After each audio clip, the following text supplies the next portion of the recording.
Hello everyone, welcome and welcome back to my channel study with RT. And आज से हम start करने जा रहे हैं अपनी हिंदी की क्लासेस।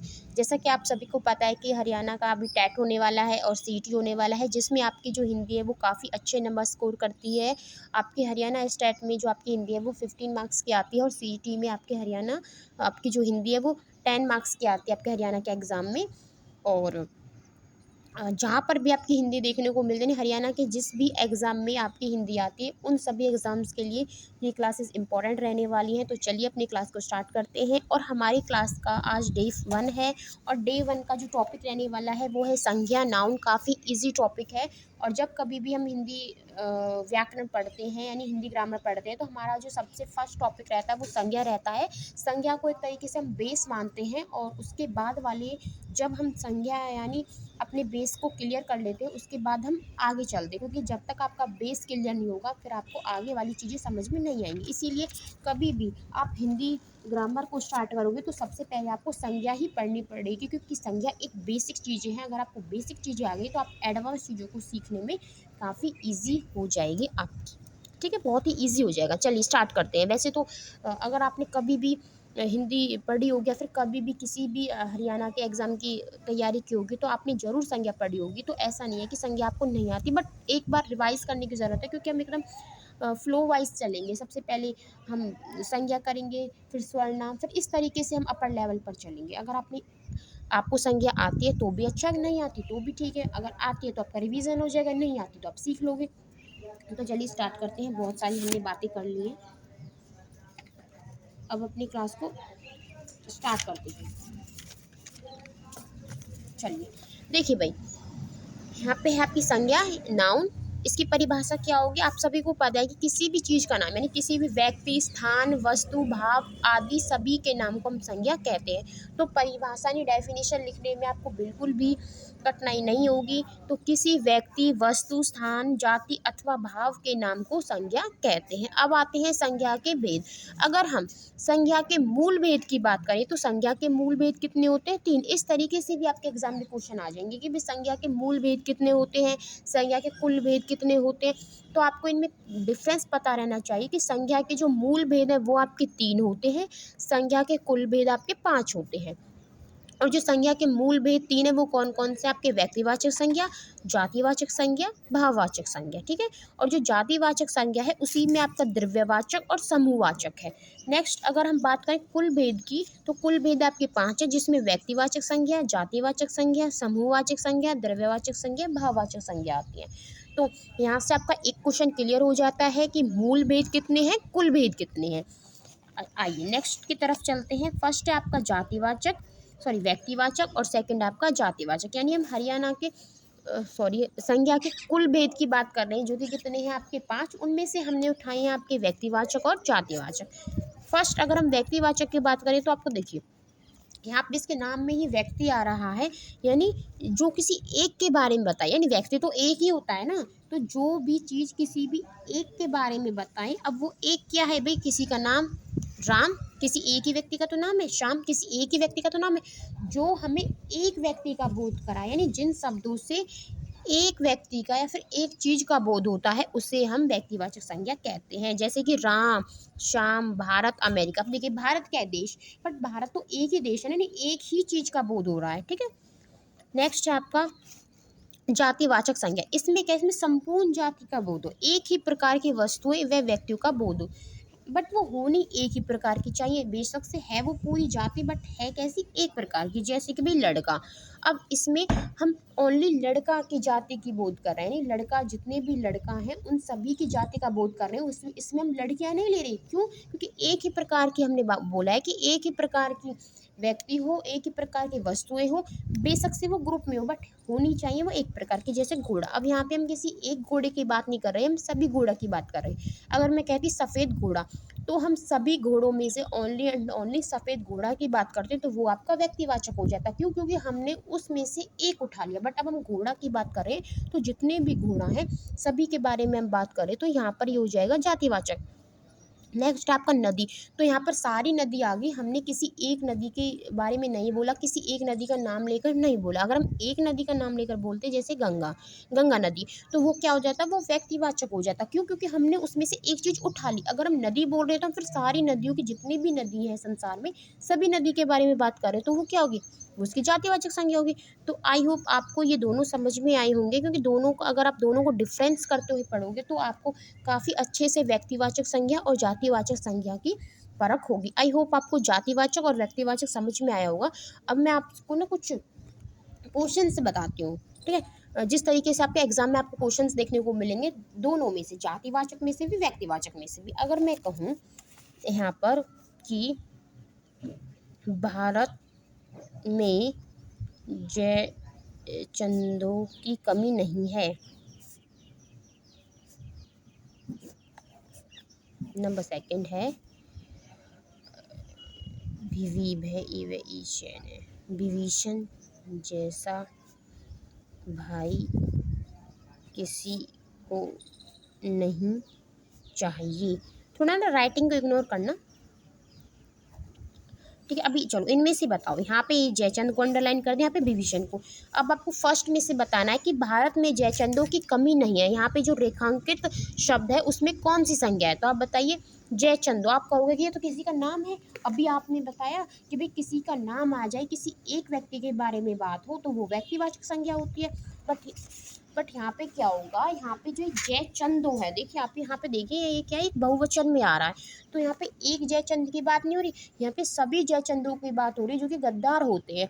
तो यहाँ पे क्या हो जाएगा, जातिवाचक, क्योंकि सारे जो जयचंद यानी सारे गद्दार की जाति की बोध हो रही है। जितने भी इस पृथ्वी पर जयचंद की तरह से गद्दार है, उन सभी जयचंदों की बात हो रही है, एक जाति की बात हो रही है। तो यहाँ पर ये जातिवाचक संज्ञा हो जाएगी। यहाँ पे देखिए नेक्स्ट है विभीषण जैसा भाई किसी को चाहिए। यहाँ पे सिर्फ विभीषण की बात हो रही है जो रावण का भाई था, कि भाई जो अपने ही भाई का भेद बता दे, ऐसा भाई किसी को नहीं चाहिए।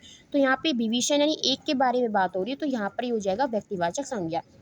यानी कभी कभी जो व्यक्तिवाचक संज्ञाएं हैं वो जातिवाचक संज्ञा के रूप में भी कार्य करती हैं, बट वो हमें देखना होता है कि वो वाक्य में किस तरीके से प्रयोग की गई हैं।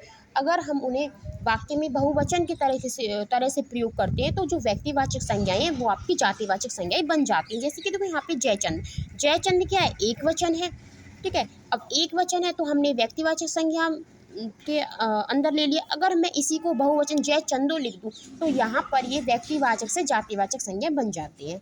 यानी ये भी होता है कि व्यक्तिवाचक संज्ञा से हम जातिवाचक संज्ञा भी बना सकते हैं। अगर हम किसी भी व्यक्तिवाचक संज्ञा को बहुवचन के रूप में प्रयोग करते हैं तो वो आपकी जातिवाचक संज्ञा बन जाती है। आई होप आपको समझ में आया होगा जातिवाचक संज्ञा और व्यक्तिवाचक संज्ञा में डिफरेंस भी समझ में आया होगा और आपको ये क्लियर भी हुए होंगे।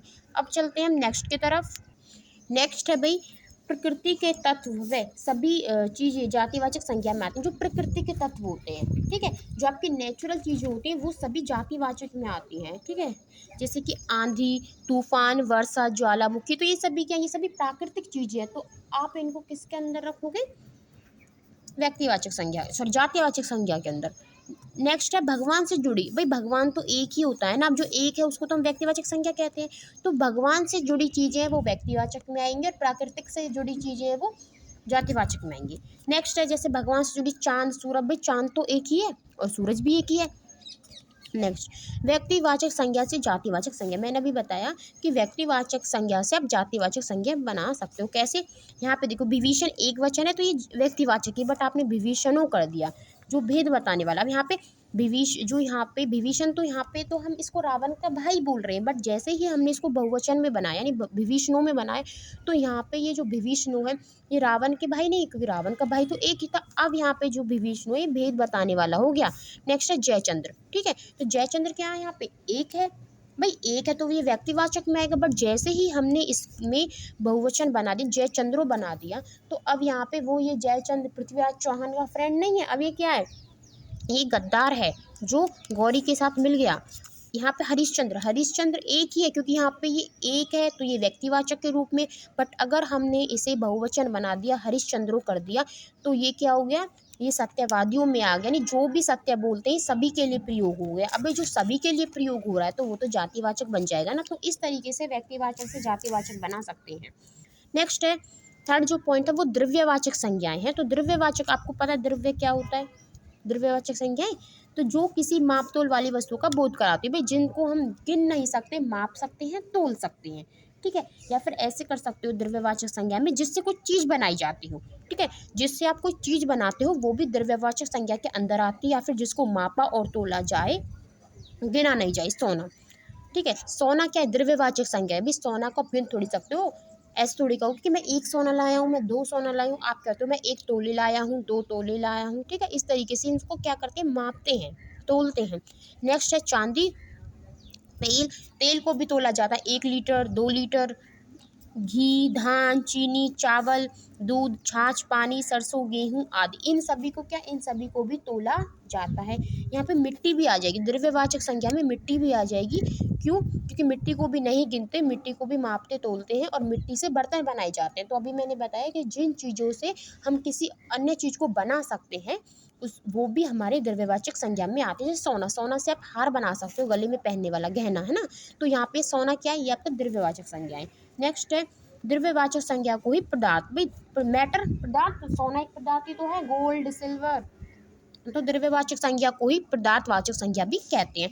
नेक्स्ट भाई समूहवाचक संज्ञा, आपको समूह से समझ में आ रहा होगा, ग्रुप, ठीक है। तो वे शब्द जो समूह का नाम बताते हैं, जो पूरे समूह का नाम बता रहे, ग्रुप का नाम बता रहे हैं, उनको हम समूहवाचक संज्ञा कहते हैं। वस्तुएं व व्यक्तियों को समूह का बोध होता है, ठीक है। वस्तुओं व जिनसे वस्तुओं के और व्यक्तियों के, ठीक है, वस्तु और व्यक्तियों के समूह का बोध हो, उसको हम समूहवाचक संज्ञा कहते हैं। जैसे कि भाई देखिए संसद, संसद क्या है, यहाँ पे एक व्यक्ति की तो संसद नहीं होगी, यहाँ पे संसदों का समूह, उसको हम संसद कहेंगे। तो ये क्या हो गया, ये ग्रुप हो गया, समूहवाचक संज्ञा होगी। सेना, भाई किसी एक व्यक्ति से तो सेना नहीं बनेगी, सेना के लिए तो आपको बहुत सारे व्यक्ति चाहिए, बहुत सारे सैनिक चाहिए, सैनिकों के समूह को तो सेना कहते हैं।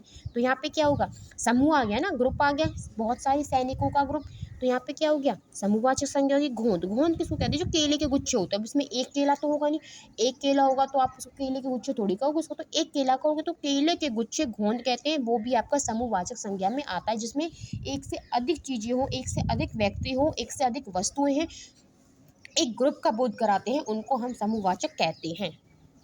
नेक्स्ट है भाई पुस्तकालय, पुस्तकालय में क्या होता है, एक पुस्तक से तो पुस्तकालय बना नहीं होगा, उसमें बहुत सारी पुस्तकें होंगी, तो ग्रुप होगा पुस्तकों का, बुक्स का ग्रुप होगा, तो वो क्या आ जाएगा, समूहवाचक। सभा, कक्षा, कुंज, कुंज होते हैं वृक्ष व लताओं का समूह, जिसमें वृक्ष और जो आपकी लता होते हैं ना, एक समूह तो है ही। नेक्स्ट है परिवार, गिरोह, दल, गुच्छा, ये सभी क्या है, ये सभी समूह में, जिसमें आपको लगे कि भाई यहाँ पे एक से अधिक वस्तुएं होंगी, एक से अधिक व्यक्ति होंगे, तो वहां पर आप आंख बंद करके समूहवाचक संज्ञा कर सकते हो। नेक्स्ट अभी भाववाचक संज्ञा बहुत ही इंपॉर्टेंट है, क्योंकि इसमें बहुत ज़्यादा कंफ्यूजन होती है। तो यहाँ पे भाव यानी आपकी जो फीलिंग्स होती हैं, अभी फीलिंग्स जिनको आप देख नहीं सकते, छू नहीं सकते, गिन नहीं सकते, ओनली एंड ओनली महसूस कर सकते हो। भाई फीलिंग्स को तो महसूस किया जाता है, फीलिंग को देख सकते हो नहीं, छू सकते हो नहीं।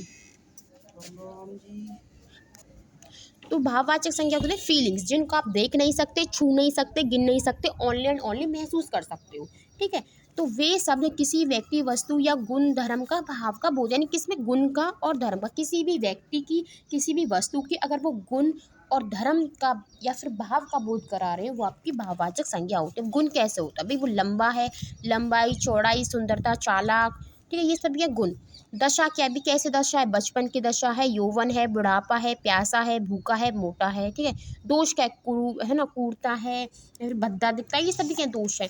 भाव क्या है, प्रेम का भाव है, घृणा, बैर, मित्रता, ममता, शत्रुता, ईर्ष्या, तो जिसमें किसी भी गुण, दशा, दोष, भाव आदि का बोध होता हो, उसे हम भाववाचक संज्ञा कहते हैं।